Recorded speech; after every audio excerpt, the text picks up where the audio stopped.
নারায়ণগঞ্জবাসীকে যে অন্ধকারের মধ্যে নিমজ্জিত করেছিল 15.5 বছর, তারা বলেছিল কোনো কিছুর দরকার হবে না, শুধু নারায়ণগঞ্জই যথেষ্ট। শুধু বলেছিল নেত্রী নির্দেশ দিলে আমরা এটা করে ফেলবো, শুধু বলেছিল নেত্রী নির্দেশ দিলে আমরা ওটা করে ফেলবো।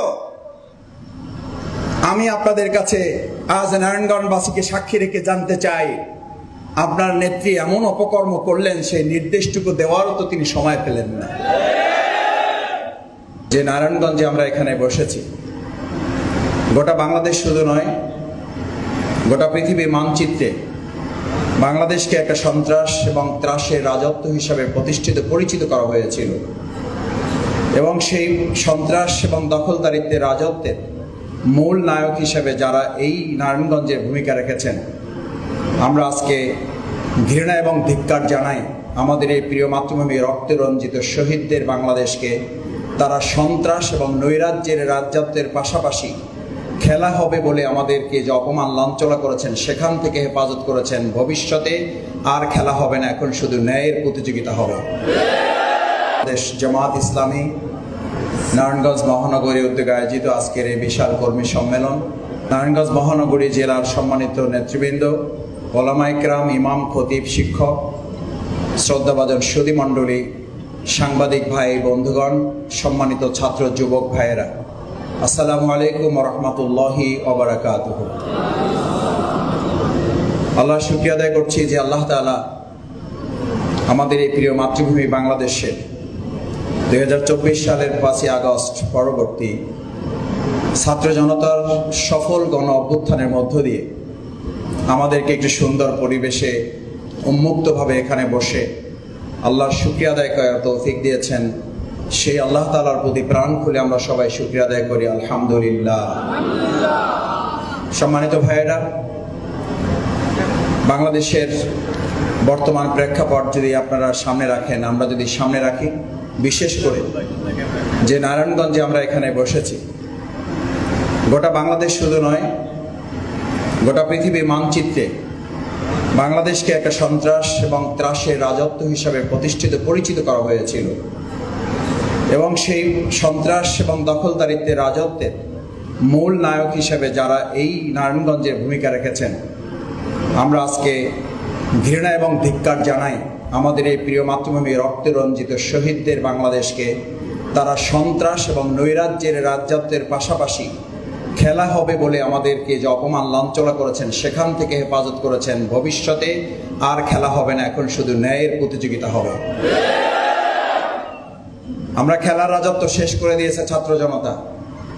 আপনাদের সেই খেলায় আপনারা অবতীর্ণ হওয়া তো দূরের কথা, খেলার মাঠে নামা তো দূরের কথা, আপনারা বারবার এই জাতিকে নিয়ে যে মস্করা করেছেন, বারবার নারায়ণগঞ্জবাসীকে যে বিশ্বের দরবারে অপমান এবং লাঞ্ছিত করেছেন। আমরা আজকে শিল্পকলা একাডেমি, বাংলাদেশ জামাত ইসলামী, এখানকার কর্মী এবং সম্মানিত সুধী মণ্ডলী, সাংবাদিক ভাই বন্ধুদের কাছে অঙ্গীকার করছি, সন্ত্রাস এবং দখলদারিত্বের সেই রাজত্বের খেলা থেকে আমরা ন্যায়, সততা, দক্ষতা, দেশপ্রেমের প্রতিযোগিতায় নারায়ণগঞ্জকে পরিচিত করব ইনশাআল্লাহ। কারণ আমাদের শিক্ষার্থী ছাত্র জনতা যে স্লোগান তুলেছিল সেদিন রাজপথে, বুলেটের সামনে জীবন বাজি রেখেছিল, তাদের স্লোগান ছিল উই ওয়ান্ট জাস্টিস। আমরা ন্যায় বিচার চাই, আমরা ন্যায় শাসন চাই। এই জাস্টিসের কথাই ইসলাম বলে, এই জাস্টিসের কথাই বাংলাদেশ জামাত ইসলামী বলেছে। জাস্টিস মুখের কথায় হয় না, সন্ত্রাসের গডফাদারদেরকে দিয়ে জাস্টিস করা যায় না বলেই আজ বাংলাদেশ জামাত ইসলামীর প্রতি এদেশের সাধারণ মানুষের ভালোবাসা কয়েক কোটি গুণ বৃদ্ধি পেয়েছে। আমাদের সাধারণ শিক্ষার্থী বন্ধুরা স্লোগান তুলেছিল, আমরা বৈষম্যহীন একটা রাষ্ট্র প্রতিষ্ঠা করতে চাই। আমি সাংবাদিক বন্ধুরা আছেন, সুধী মণ্ডলী আছেন, শিক্ষক, বুদ্ধিজীবী আছেন, এখানে আমাদের সম্মানিত ভাইয়েরা এখানে আছেন। বৈষম্য রাষ্ট্র ছিল তো একটা জাহিলি রাষ্ট্র। প্রিয় নবী মুহাম্মদুর রাসূলুল্লাহ সাল্লাল্লাহু আলাইহি সাল্লাম সেই বৈষম্যের রাষ্ট্রকে বৈষম্যহীন একটা রাষ্ট্রে পরিণত করার জন্য তিনি বৈষম্যের শিকার নারীদেরকে ইসলামের আলোকে তাদেরকে বৈষম্য থেকে বাঁচিয়েছেন। অর্থনীতির বৈষম্য বাঁচাবার জন্য প্রিয় নবী মুহাম্মদুর রাসূলুল্লাহ সাল্লাল্লাহু আলাইহি সাল্লাম সুদ মুক্ত অর্থনীতি ব্যবস্থা তিনি চালু করেছেন। বৈষম্যহীন একটা রাষ্ট্র গঠন করার জন্য তিনি সামাজিক বিভেদ দূর করেছেন। আজকে যদি আমরা খুব খোলামেলা একটা কথা বলতে চাই, আমাদের সাধারণ তরুণ ছাত্র সমাজ, শিক্ষার্থী এবং জনতা, আমাদের প্রিয় আবু সাঈদ এবং মীর মুগ্ধরা জীবন বাজি রেখে যে বৈষম্যহীন একটা বাংলাদেশের জন্য তারা লড়াই করেছে, এক কথায় যদি বলা যায় তাহলে প্রকৃতপক্ষে বৈষম্যহীন একটা রাষ্ট্রের নিশ্চয়তা দিতে পারে শুধুমাত্র ইসলাম। আমি আপনাদের সামনে একটি সূরা তেলাওয়াত করেছি, এটা সকলে আপনাদের মুখস্থ আছে।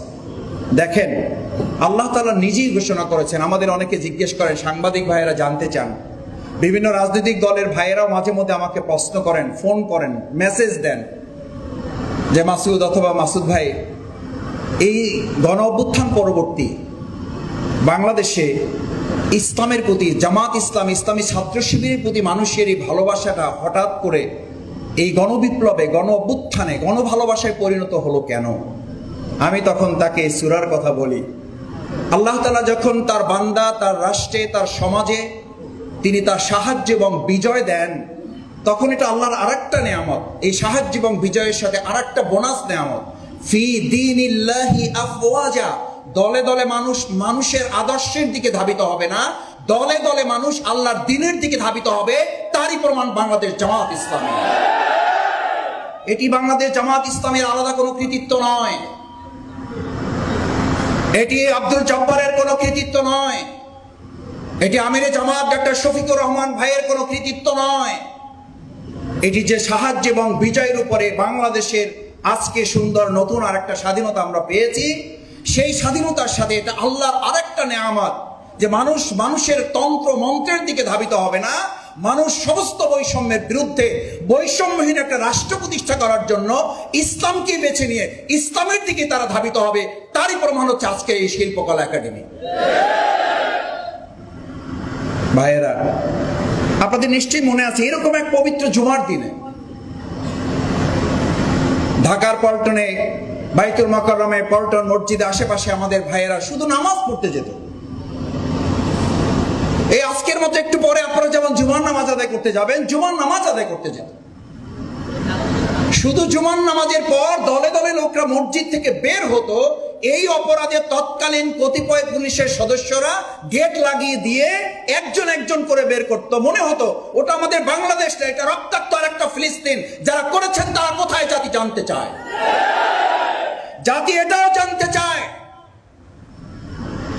সেদিন আমাদের এই ভাইদেরকে দরজা লাগিয়ে একজন একজন করে বের করতেন আর গুলি তাক করে রাখতেন। ওই গুলি এবং ওই গুলের বুলেট আমাদের বাংলাদেশের এই জনগণের নাগরিকের ট্যাক্সের টাকায় কেনা। আপনি কোন সাহসে আমাদের ওই মুসল্লিদের মুখে তা ধারণ করেছিলেন? জাতি আরো জানতে চায়। এখন আপনাদের মোবাইলে ভিডিওতে সার্চ দেন, বিপ্লব কুমার সরকার কোথায়? আপনি আজকে এই শিল্পকলা একাডেমি থেকে আমাদের কথা কান খুলে শোনেন সোশ্যাল মিডিয়ার মাধ্যমে। যদি বেঁচে থাকেন তাহলে নিশ্চয়ই আপনার কানে আমাদের আওয়াজ পৌঁছবে। আপনি আমাদের সেদিন মুসল্লিরা বের হতে বাধাগ্রস্ত হয়ে ধ্বনি তুলেছিলেন নারায়ে তাকবীর, আল্লাহু আকবার। আপনি বলেছিলেন এটি জামাত ইসলামী ছাত্র শিবির সন্ত্রাসীদের স্লোগান। আজ কান খুলে শুনে রাখুন, 2024 সালের 5 আগস্ট পরবর্তী এই বাংলাদেশ শুধু নয়, বাংলাদেশের স্বাধীনতার গ্যারান্টি হিসাবে জামাত ইসলামী ইসলামী ছাত্র শিবিরের জন্য শুধু নারায়ে তাকবীর, আল্লাহু আকবারের স্লোগান নয়, শুধু মুসলমানদের জন্য নয়, এই দেশের 18 কোটি মানুষের জন্য শুধু নয়, বাংলাদেশের প্রত্যেক ইঞ্চি মাটির নিরাপত্তার গ্যারান্টির নাম হচ্ছে নারায়ে তাকবীর, আল্লাহু আকবার।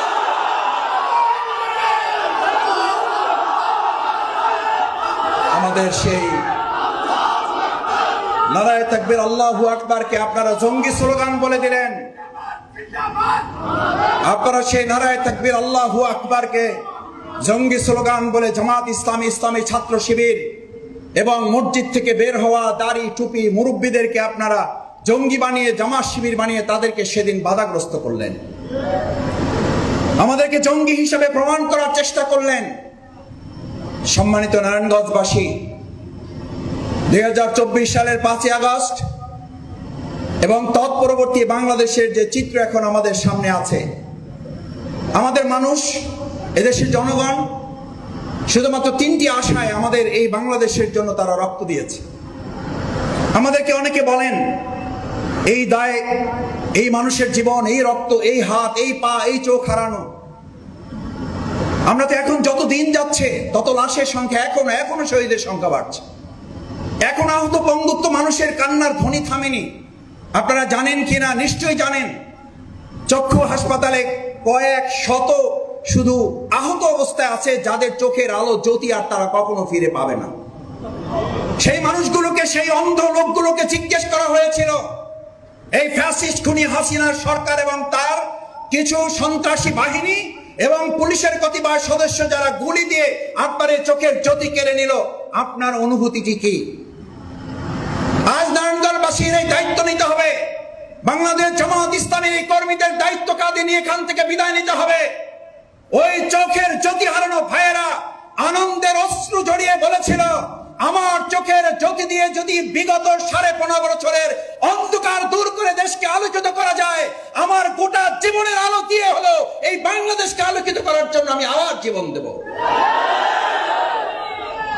আজ নারায়ণগঞ্জবাসীকে যে অন্ধকারের মধ্যে নিমজ্জিত করেছিল 15.5 বছর, তারা বলেছিল কোনো কিছুর দরকার হবে না, শুধু নারায়ণগঞ্জই যথেষ্ট।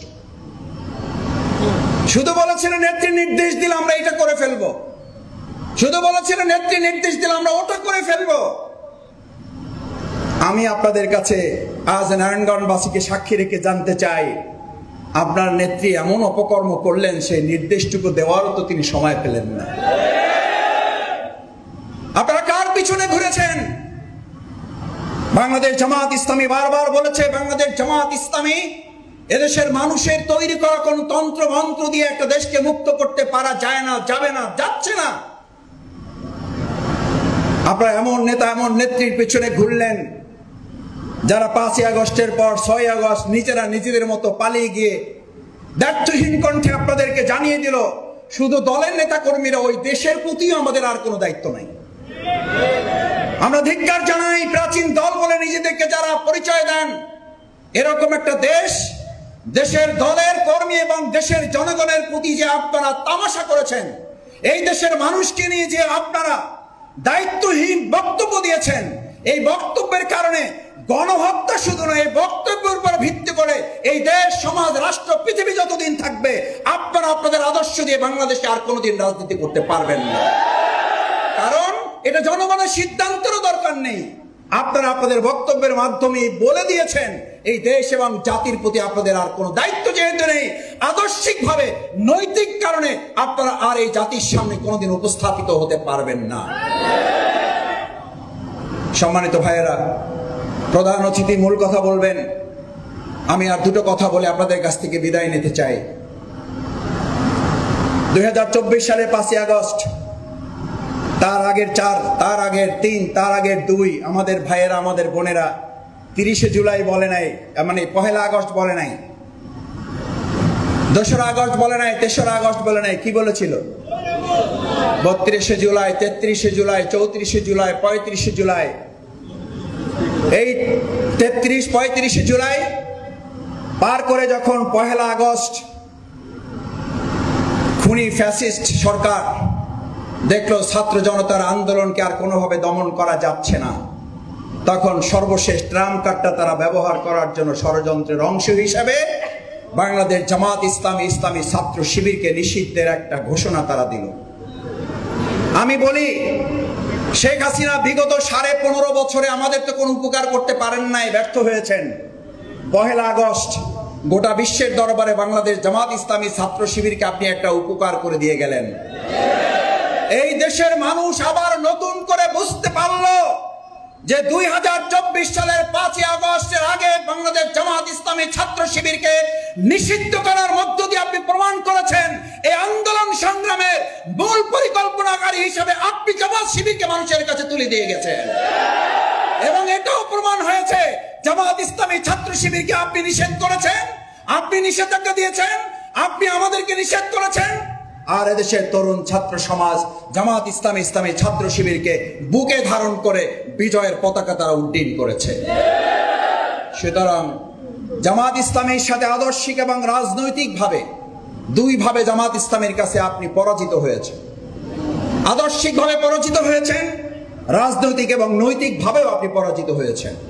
আপনি আমাদের কাছে বুকের বুলেট চালিয়ে মনে করেছিলেন জামাত শেষ করা যাবে, পারেন নাই। আজকে বাংলাদেশে নতুন প্রশ্ন তৈরি হয়েছে, রাষ্ট্র সংস্কার, তার জন্য চাই ব্যক্তি সংস্কার। আলহামদুলিল্লাহ, আমি আপনাদের কাছে এই কথাটি বলে শেষ করতে চাই ভাইয়েরা, যে সুন্দর একটা মেরামত করা রাষ্ট্র, যে সংস্কার করা রাষ্ট্র এই দেশের তরুণ ছাত্র শিক্ষার্থী জনতা চায়। আপনি বলুন, এই সুন্দর একটা স্বপ্নের রাষ্ট্র তৈরি করার জন্য সততা দরকার, দক্ষতা দরকার, দেশপ্রেমের দরকার। আজকে অন্যান্য দলকে এই তিনটা জিনিস প্রমাণ করতে হবে, আর ইতিমধ্যে বাংলাদেশ জামাত ইসলামী তা প্রমাণ করে জাতির কাছে নিজেদেরকে উপস্থাপন করেছে। দুর্নীতিতে নিমজ্জিত একটা সরকারের মধ্যেও বাংলাদেশ জামাত ইসলামের 2 জন মন্ত্রী 3টি মন্ত্রণালয় পরিচালনা করে। এই সাংবাদিক ভাইদের মধ্যেও নিশ্চয়ই তখন কেউ কেউ ছিলেন, সেই তথ্য এখনো সংসদে আছে, সেই তথ্য টিআইবির কাছে আছে, সেই তথ্য প্রেস ক্লাবে সাংবাদিক সম্মেলনের কাছে আছে। ওই মন্ত্রী 2 জন জামাত ইসলামীর আমির এবং সেক্রেটারি জেনারেল মাওলানা মতিউর রহমান নিজামী আলিয়াস মুজাহিদ ভাই প্রমাণ বলেছিলেন, আমরা যদি 2 টাকার দুর্নীতি করেছি প্রমাণ করতে পারে, শুধু মন্ত্রণালয় নয়, শুধু সংসদ সদস্য নয়, আমরা জামাত ইসলামীর সাধারণ সহযোগী সদস্য পদ থেকে প্রত্যাহার করব। কেউ আজ পর্যন্ত তা প্রমাণ করতে পারে নাই, এটি প্রমাণিত জামাত ইসলামী সৎ। সুতরাং সততার দিক বিবেচনায় যদি আপনি এটি প্রমাণ করতে চান, আলহামদুলিল্লাহ বাংলাদেশ জামাত ইসলামী সেটি মুখে নয় বাস্তবে প্রমাণ করতে আমরা সক্ষম হয়েছি। দ্বিতীয়ত, এই দেশের ছাত্র জনতা এখন কি চায়? দক্ষতা চায়। আমাদেরকে কেউ কেউ মনে করে আমরা শুধু মসজিদে ইমামতি করতে পারি, কেউ কেউ মনে করে খুব বড়জোর হইলে আমরা জানাজা ইমামতি করে দাফন কাফন সম্পন্ন করা টুকটাক যোগ্যতা আমাদের আছে। মিলাদ শরীফ পড়ায় হয়তো আমরা টুকটাক কাজ মানুষের হৃদয় অর্জন করতে পারি। কিন্তু আজকে প্রমাণ হয়েছে বাংলাদেশ জামাত ইসলামী সততার পাশাপাশি দক্ষতার মানদণ্ডে অন্য যে কোনো দুনিয়াবী দৃষ্টির চেয়ে আমরা আমাদের জায়গায় মানুষের কাছে আস্থা অর্জন করতে সক্ষম হয়েছে। তৃতীয়ত, সবচেয়ে বড় আজকে দেশের জন্য সংকট, যারা অন্তর্বর্তীকালীন এই সরকারের দায়িত্বে এখন আছেন, যারা কাজ করছেন, তারা প্রতিবার বারবার বলছেন আমাদের কিছু সৎ লোক হয়তো টুকটাক পাওয়াও যাচ্ছে, কিছু দক্ষ যোগ্য লোক হয়তো পাওয়াও যাচ্ছে, সবচেয়ে সংকট হচ্ছে যেটা দেশপ্রেমিক লোকের অভাব। আপনাদের মনে থাকার কথা, সম্মানিত নারায়ণগঞ্জবাসী, আমাদের শ্রদ্ধেয় কর্মী ভাইয়েরা, সুধী মণ্ডলী, 2008 সালের নির্বাচন পরবর্তী বাংলাদেশ জামাত ইসলামী আমাদের দেশকে নিয়ে ষড়যন্ত্রের অংশ হিসাবে টিপাই মুখ বাদ যখন নির্মাণ পরিকল্পনা করা হয়, এই মাওলানা কি মাসুম ভাই সহ জামাত ইসলামীর তৎকালীন আমির জামাত মাওলানা মতিউর রহমান নিজামী ভাই, সৈয়দ আলী হাসান মোহাম্মদ মুজাহিদ ভাইয়ের নেতৃত্বে সারা দেশে আমরা তীব্র আন্দোলন করেছিলাম। সেদিনই প্রমাণ করেছিলাম নির্বাচনে আমাদেরকে হারিয়ে দেওয়া হলেও জনগণের ভালোবাসার কাছে আমাদেরকে হারাতে পারবেন না। আমরা সেদিন প্রমাণ করেছি আধিপত্য গোষ্ঠীর কাছে আমাদের নেতৃবৃন্দ ফাঁসির মঞ্চে দাঁড়িয়েছে, দেশপ্রেমের প্রশ্নে, ইমানের প্রশ্নে আপোষ না করে আমরা শাহাদাতের নজরানা পেশ করেছি।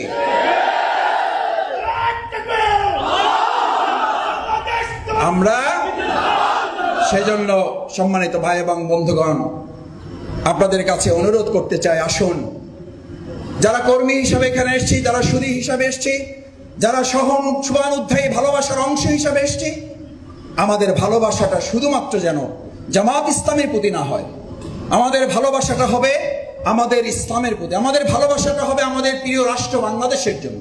সেই জন্য এই সততা, দক্ষতা এবং দেশপ্রেমের চেতনায় উজ্জীবিত একটা গোষ্ঠী, একটা দল, একটা শ্রেণী যদি আমরা উত্তোলন করতে পারি, তাহলে বিশ্বাস করি আমাদের অসংখ্য শহীদেরা, আমাদের অসংখ্য হাতহারা, পাহারা, পঙ্গু, চোখহারা ভাই এবং বোনদের এই সুন্দর স্বপ্নের বাংলাদেশ জামাত ইসলামী গড়ে তুলতে পারবে ইনশাআল্লাহ। সেজন্য আগামী দিনে বাংলাদেশ জামাত ইসলামী এবং ইসলামী ছাত্র শিবির, বিশেষ করে আমাদের এই নারায়ণগঞ্জ মহানগরীর সবচেয়ে বাংলাদেশের জায়গায় আনাচে কানাচে পৃথিবীতে যাকে একটা নিকৃষ্ট হিসাব, উদাহরণ হিসাবে পেশ করা হয়েছে, নির্লজ্জভাবে এটাকে উপস্থাপন করা হয়েছে, আমরা নারায়ণগঞ্জবাসীর দায়িত্ব আজকে কি আপনারা নিতে পারবেন? এই নিকৃষ্ট, অবঞ্চিত, লাঞ্ছিত নারায়ণগঞ্জবাসীকে আমরা শুধু বাংলাদেশে নয়, গোটা পৃথিবীর মানচিত্রে এই নারায়ণগঞ্জবাসীকে আমরা সম্মান এবং মর্যাদার জায়গায় অধিষ্ঠিত করবো ইনশাআল্লাহ। এটা করার জন্য আপনাদেরকে আজকে সিদ্ধান্ত নিয়ে যদি বের হতে পারেন, এই অবহেলিত, এই লাঞ্ছিত, এই অপমানিত, এই নিকৃষ্ট নারায়ণগঞ্জবাসী হিসাবে যাদেরকে আমাদেরকে পরিচিত করিয়েছে, তাদের অনুপস্থিতিতে আমরা আমাদের এই প্রিয় নারায়ণগঞ্জবাসীকে সম্মান এবং মর্যাদার আসনে তাদেরকে অধিষ্ঠিত করব ইনশাআল্লাহ। সেই প্রত্যাশা ব্যক্ত করে আবারও আপনাদের সবাইকে ধন্যবাদ এবং কৃতজ্ঞতা জানিয়ে আগামী দিনের যে কোনো দাবি আদায়ে বাংলাদেশের বিরুদ্ধে যে চলমান এখনো কিছু ষড়যন্ত্র ঘাপটি মেরে থাকা লোকেরা করছেন, আমরা তাদেরকে হুঁশিয়ার করতে চাই, রাজপথে মোকাবেলা করে ব্যর্থ হয়ে গর্তের মধ্যে লুকিয়ে হুঙ্কার করে লাভ হবে না। সেখান থেকে খুঁজে বের করে, বেনজির যেমন বলেছিলেন গর্ত থেকে বের করা হবে, আজকে জনগণ দায়িত্ব নিয়েছে গর্ত থেকে বের করে আপনাদের ষড়যন্ত্রের উচিত জবাব দেওয়া হবে। সুতরাং ষড়যন্ত্র বন্ধ করুন। দেশের মানুষের কাছে আত্মসমর্পণ করেছেন, এবার নিজেদের দায় স্বীকার করে বিচারের মুখোমুখি হন। তাহলেই হয়তো ভবিষ্যতে আপনাদের জন্য কোনো রাস্তার পথ খোলা